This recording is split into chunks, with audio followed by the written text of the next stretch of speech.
Welcome to part 3 of our series to compare classical graph theory, network theory, with word embeddings like word2vec. And today, in our third lesson, we're going to have a look at sentence embeddings with transformer models in the background. As you can see, last time we ended here with a word2vec model in 128 dimensions. And we found out how we can make a very nice three-dimensional visualization of all the complexities and the connectivities within a given document. And we here had about 34,000 EU research projects, R&D projects as our database. Now, today we're going to take the next step. We go for my single, if you want, semantic presentation of single words.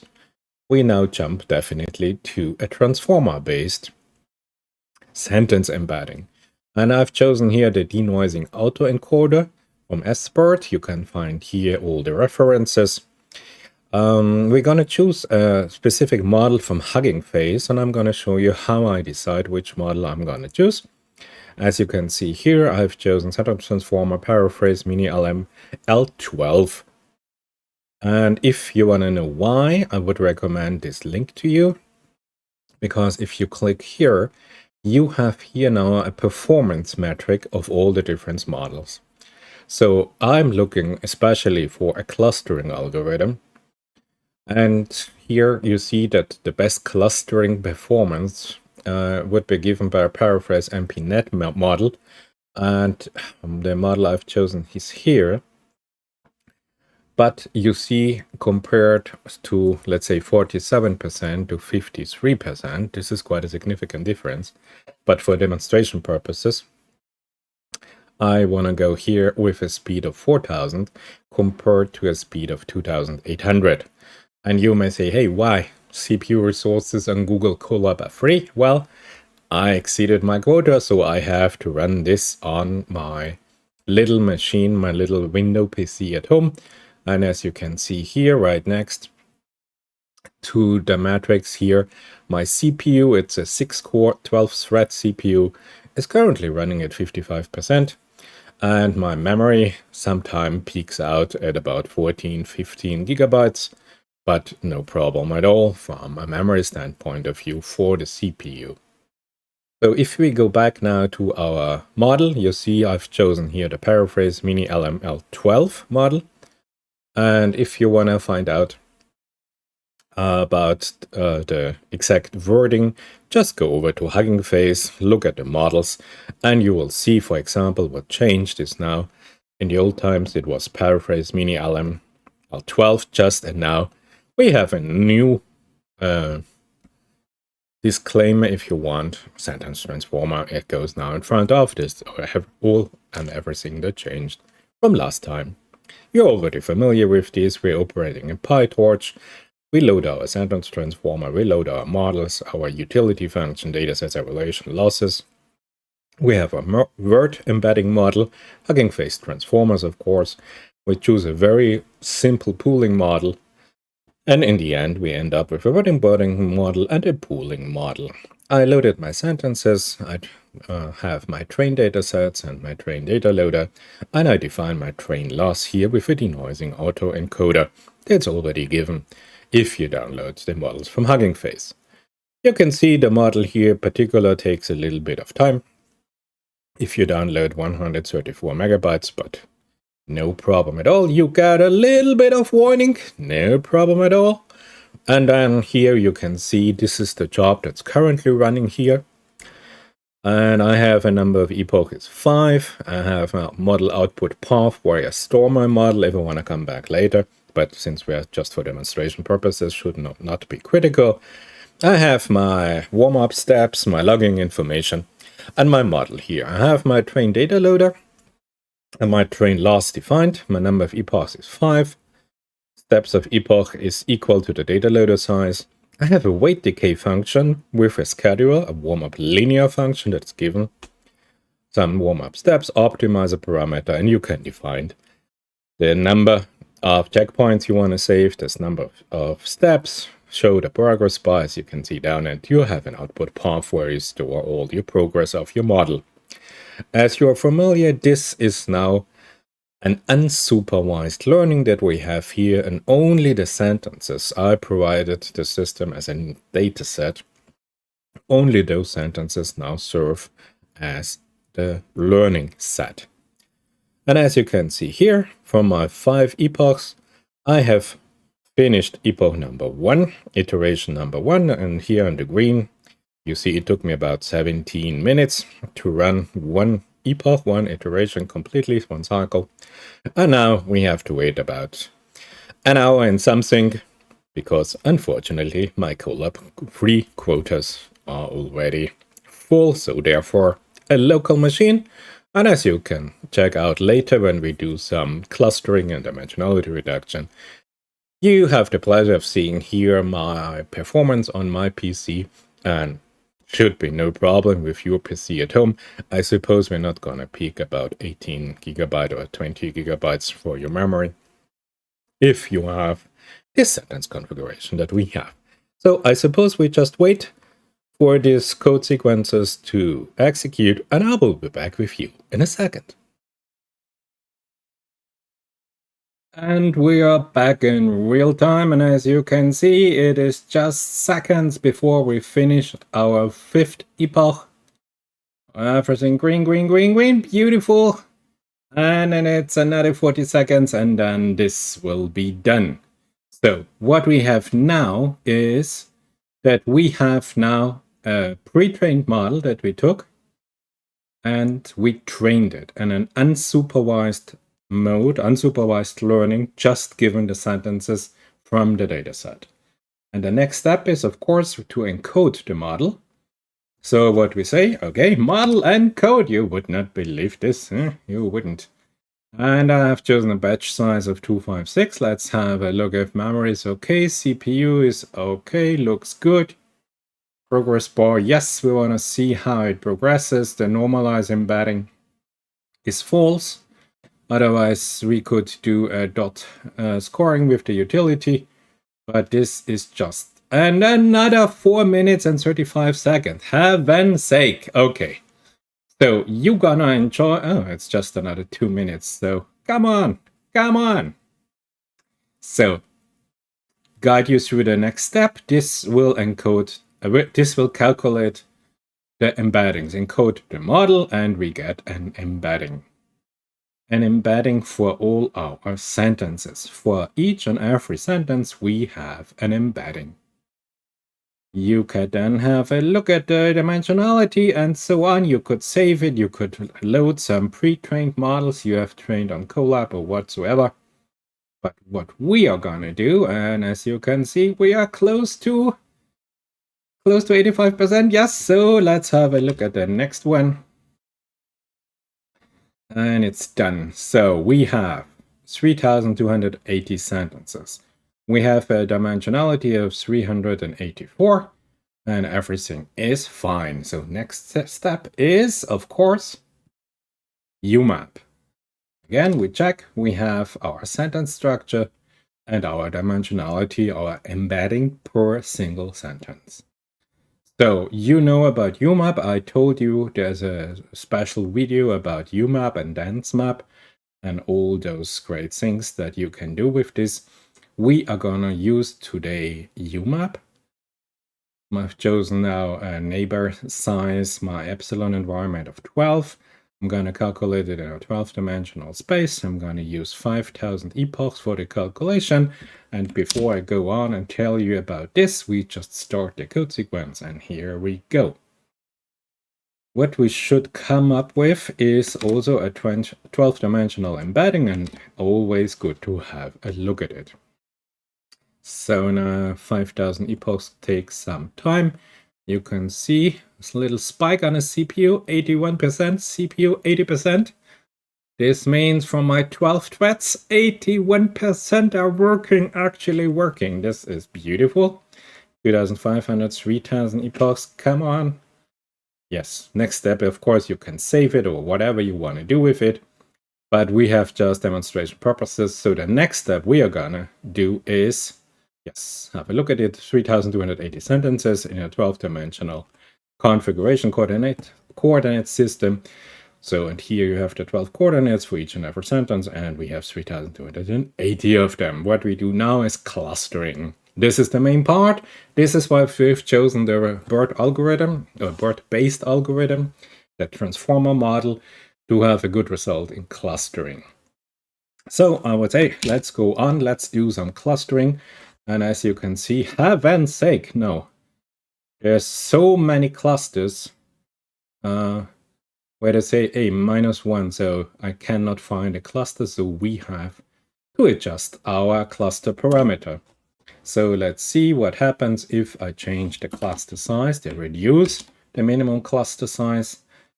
I still get 24 clusters, but have a look at the cluster -1, which means I cannot assign 2,239 sentences to any other active cluster, and this is too much. From 3,280 sentences, 2,239 are not calculated for. No.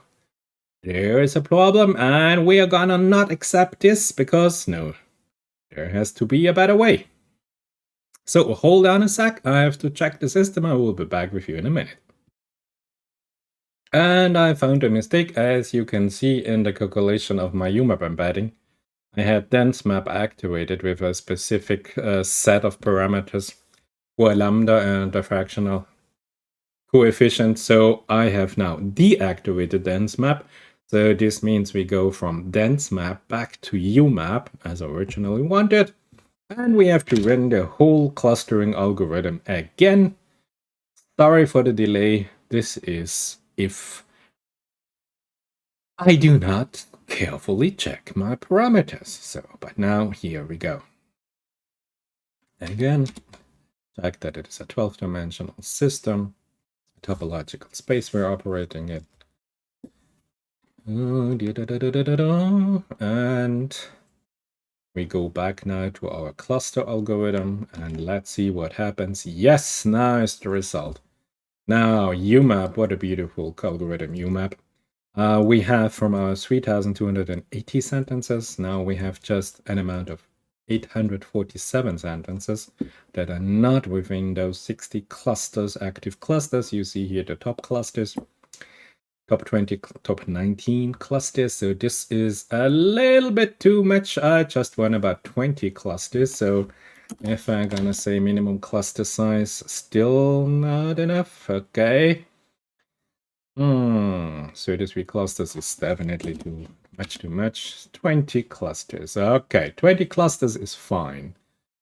I lose 1,000 sentences. Yeah, but this is just for demonstration purposes. Maybe, yes. Yeah, let's be brave, let's say, because we want to have a simple result.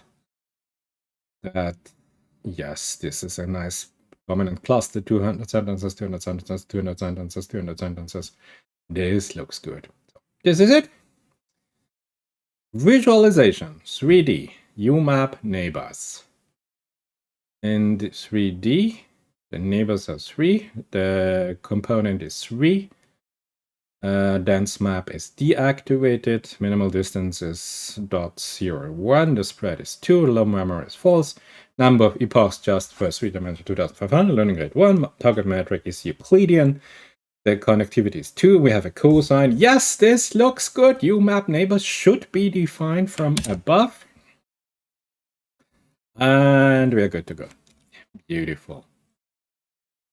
Construct our fuzzy simplicial set. Yes.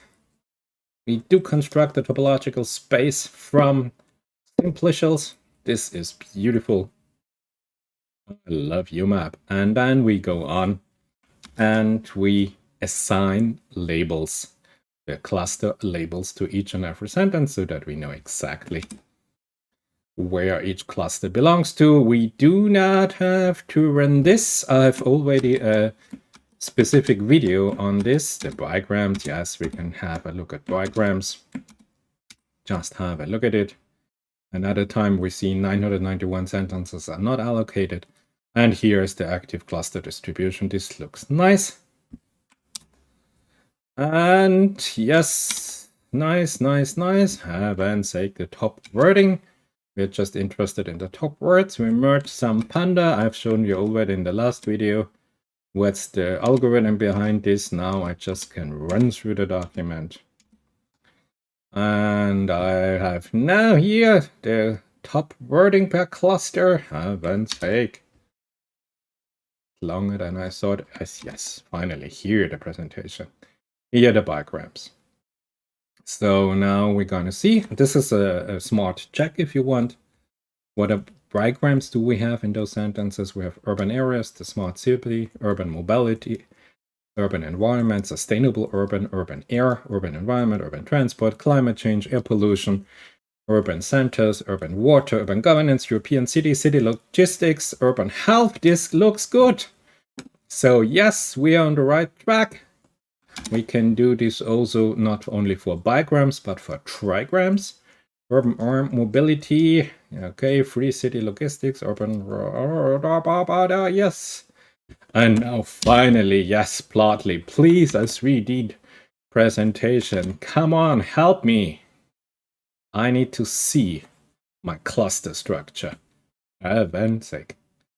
Okay, just a second. Where are we? We are here. We are here. Okay, yes, that's okay.